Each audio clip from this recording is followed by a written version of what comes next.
नमस्कार विद्यार्थी मित्रांनो. आज आपण विषय राज्यशास्त्र पाठ 6 आंतरराष्ट्रीय समस्या या पाठाचा पुढील भाग अभ्यासणार आहोत. या भागातील अभ्यास घटक आहेत: दहशतवाद म्हणजे काय, निर्वासितांचे प्रश्न. या घटकांचा सविस्तर अभ्यास आपण या भागामध्ये करणार आहोत. सुरुवातीचा मुद्दा आहे दहशतवाद म्हणजे काय. राजकीय उद्दिष्टे साध्य करण्यासाठी सर्वसामान्य आणि निरपराध नागरिक व्यवस्थेच्या विरोधात हिंसेचा वापर करणे किंवा तशी धमकी देणे आणि त्यायोगे समाजामध्ये भीती आणि दहशत पसरवणे याला दहशतवाद असे म्हणता येईल. दहशतवाद ही संघटित आणि नियोजनबद्ध पद्धतीने केलेली हिंसा होय. परत एकदा पहा की दहशतवाद म्हणजे काय, तर आपली आर्थिक आणि राजकीय उद्दिष्टे साध्य करण्यासाठी हिंसेचा वापर करून समाजात भीती निर्माण करणे, दहशत पसरवणे, धमकी देणे या कृतीला दहशतवाद असे म्हणतात. तसेच पहा की दहशतवाद देशात असलेली सामाजिक आणि राजकीय व्यवस्था नाकारतो. दहशतवादाला भौगोलिक सीमांची मर्यादा नसते. तसेच दहशतवाद देशात ही संघटित आणि नियोजनबद्ध पद्धतीने केलेली हिंसा असते. दहशतवादाचा आंतरराष्ट्रीय राजकारणावर दूरगामी परिणाम झाला आहे. गेल्या 2 दशकात विविध राष्ट्रांमध्ये दहशतवादी संघर्ष तीव्र झालेला दिसतो. दहशतवादी संघर्ष हे पारंपरिक युद्धापेक्षा वेगळे असतात. पारंपरिक युद्धे हा 2 किंवा अधिक सार्वभौम राष्ट्रांमधला संघर्ष असतो. अशा युद्धामध्ये प्रामुख्याने राष्ट्रांच्या भौगोलिक सीमांच्या सुरक्षेला महत्त्व असते. म्हणजेच राष्ट्रीय सुरक्षा भौगोलिक सीमांशी निगडीत असते. तसेच दहशतवादी गट जगाच्या कोणत्याही कोपऱ्यातून कुठल्याही ठिकाणी हिंसाचार घडवू शकतात. दहशतवादी हल्ल्याचा उद्देश भौगोलिक सीमांना धोका पोहोचवणे हा नसून देशातील राजवटीला आव्हान देणे किंवा शासनाचे अस्तित्व नाकारणे हा असतो. म्हणजेच वाढत्या दहशतवादामुळे देशाच्या बाह्य सुरक्षेबरोबरच अंतर्गत सुरक्षेला देखील धोका निर्माण होतो आणि दहशतवादाला आळा घालण्यासाठी विविध राष्ट्रांच्या सुरक्षा यंत्रणांनी परस्पर सहकार्याने काम करणे आवश्यक झाले आहे. तुम्हाला याच्यावर असा प्रश्न येतो की दहशतवादामुळे कोणते परिणाम होतात हे सांगून दहशतवादाला आळा घालण्यासाठी उपाय सुचवा. तर पहा की दहशतवादाचे परिणाम कोणते होतात, तर मोठ्या प्रमाणात निरपराध माणसे मारली जातात. तसेच कुटुंबे उद्ध्वस्त होतात, मुले निराधार होतात. समाज हिंसेच्या भीतीखाली राहिल्याने विकास करू शकत नाही. मानवी हक्क पायदळी तुडवले जातात आणि राष्ट्रांचा विकास होत नाही. हे काय आहेत, तर दहशतवादाचे परिणाम आहेत. दहशतवादाचे परिणाम कोणते आहेत? मोठ्या प्रमाणात निरपराध माणसे मारली जातात, कुटुंबे उद्ध्वस्त होतात, मुले निराधार होतात.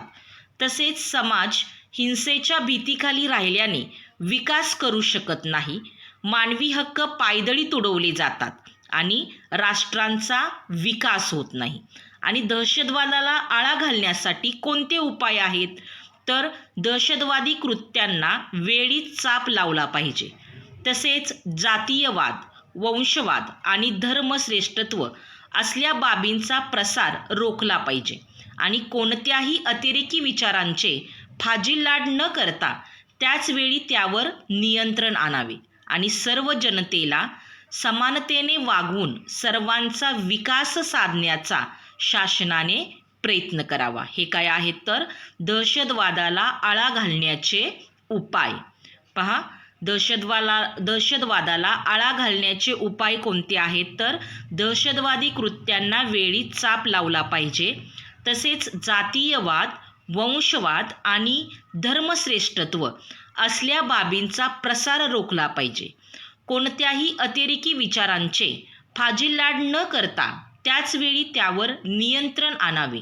तसेच सर्व जनतेला समानतेने वागणूक सर्वांचा विकास साधण्याचा शासनाने प्रयत्न करावा. सर्व जनतेला समानतेने वागणूक सर्वांचा विकास साधण्याचा शासनाने प्रयत्न करावा.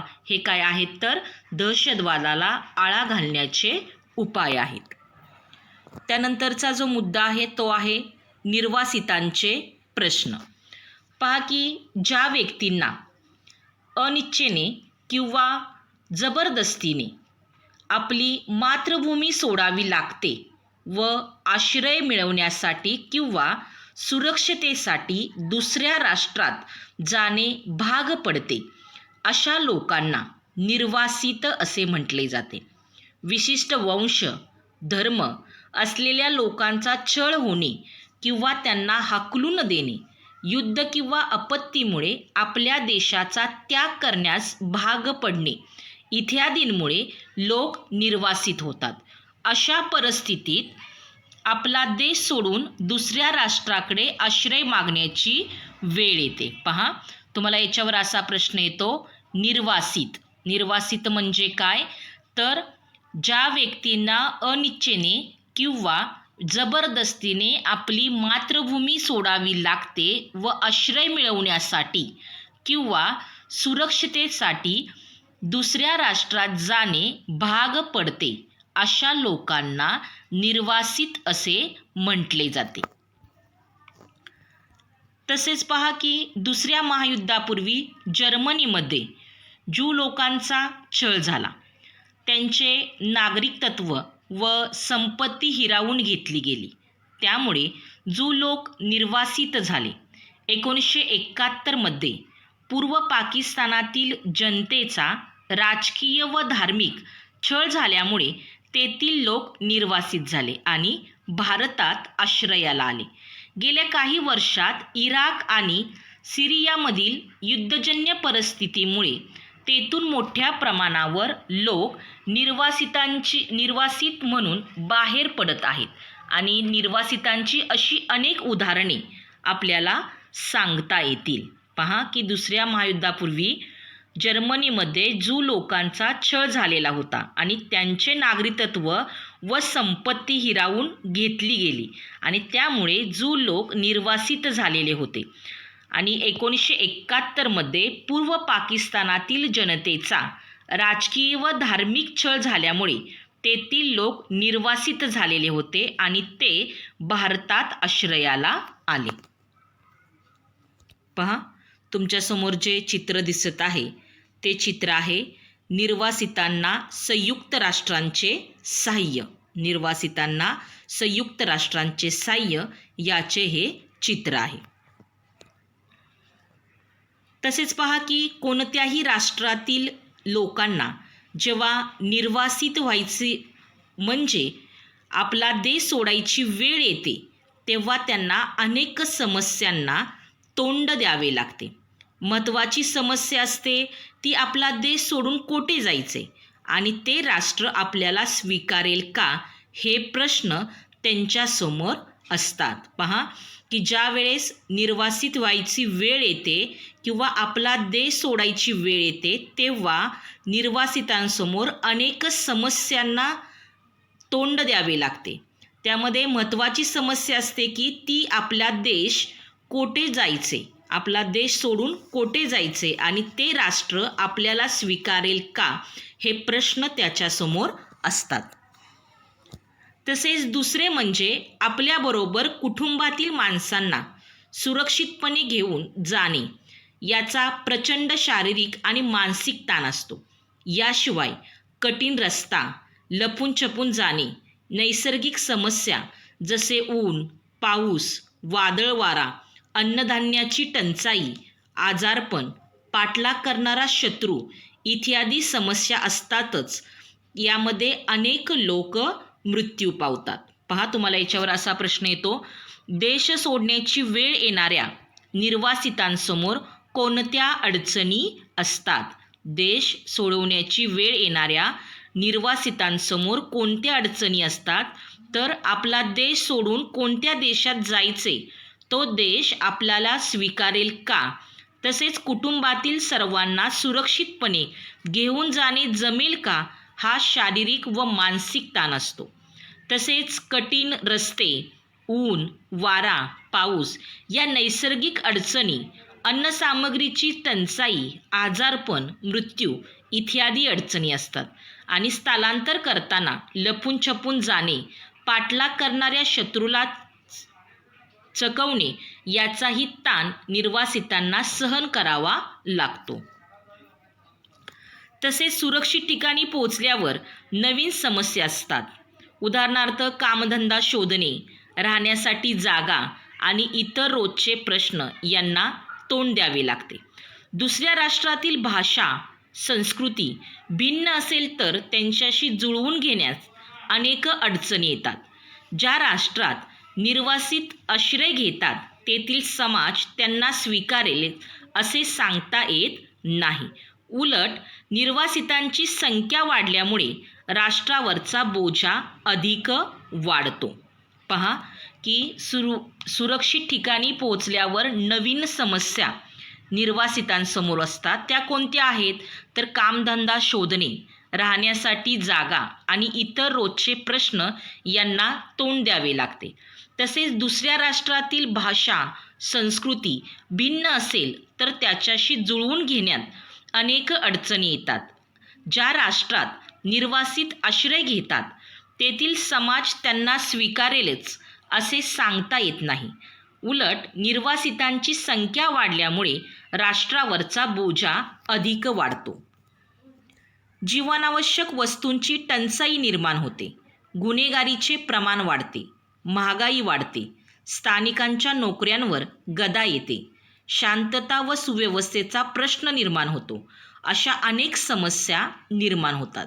त्यामुळे निर्वासितांना आसरा देण्यास आणि त्यांचे पुनर्वसन करण्यास अनेक राष्ट्रे तयार होत नाहीत.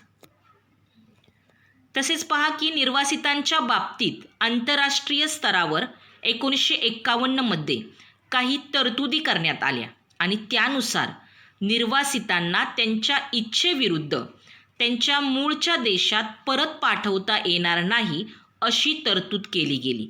त्याचप्रमाणे त्यांचे प्रश्न सोडवण्यासाठी संयुक्त राष्ट्रांच्या उच्च आयुक्तांचे कार्यालयही स्थापन करण्यात आले आहे. पहा की निर्वासितांच्या बाबतीत आंतरराष्ट्रीय स्तरावर 1951 मध्ये काही तरतुदी करण्यात आलेल्या होत्या आणि त्यानुसार निर्वासितांना त्यांच्या इच्छेविरुद्ध त्यांच्या मूळच्या देशात परत पाठवता येणार नाही अशी तरतूद केली गेली. त्याचप्रमाणे त्यांचे प्रश्न सोडवण्यासाठी संयुक्त राष्ट्रांच्या उच्च आयुक्तांचे कार्यालयही स्थापन करण्यात आले आहे. मानवी हक्कांची जोपासना व त्यांचे संवर्धन सर्वच राष्ट्रांनी केल्यास अन्याय, शोषण व हिंसाचार कमी होईल. सर्व लोकांना सुरक्षितपणे आपला विकास साधता येईल. पर्यावरणाचे रक्षण करून आणि दहशतवादाचे संपूर्ण निर्मूलन केल्यास मानवी हक्क अधिक प्रभावीपणे अंमलात आणता येतील. जगात कोणत्याच लोकसमूहाला निर्वासित व्हावे लागणार नाही. यासाठी प्रयत्न झाल्यास मानवी असुरक्षितता दूर होईल. यासाठी सर्व राष्ट्रांनी एकत्र येणे, आपल्यातील सहकार्य वाढवणे, ठोस कृती करणे व प्रत्यक्षात बदल घडवून आणणे इत्यादी प्रयत्न केले पाहिजेत. पहा की मानवी हक्कांची जोपासना व त्यांचे संवर्धन सर्वच राष्ट्रांनी केल्यास अन्याय, शोषण व हिंसाचार कमी होईल. सर्व लोकांना सुरक्षितपणे आपला विकास साधता येईल. पर्यावरणाचे रक्षण करून आणि दहशतवादाचे संपूर्ण निर्मूलन केल्यास मानवी हक्क अधिक प्रभावीपणे अंमलात आणता येतील. जगात कोणत्याच लोकसमूहाला निर्वासित व्हावे लागणार नाही. यासाठी प्रयत्न झाल्यास मानवी असुरक्षितता दूर होईल. यासाठी सर्व राष्ट्रांनी एकत्र येणे, आपल्यातील सहकार्य वाढवणे तसेच ठोस कृती करणे व प्रत्यक्षात बदल घडवून आणणे इत्यादी प्रयत्न केले पाहिजेत.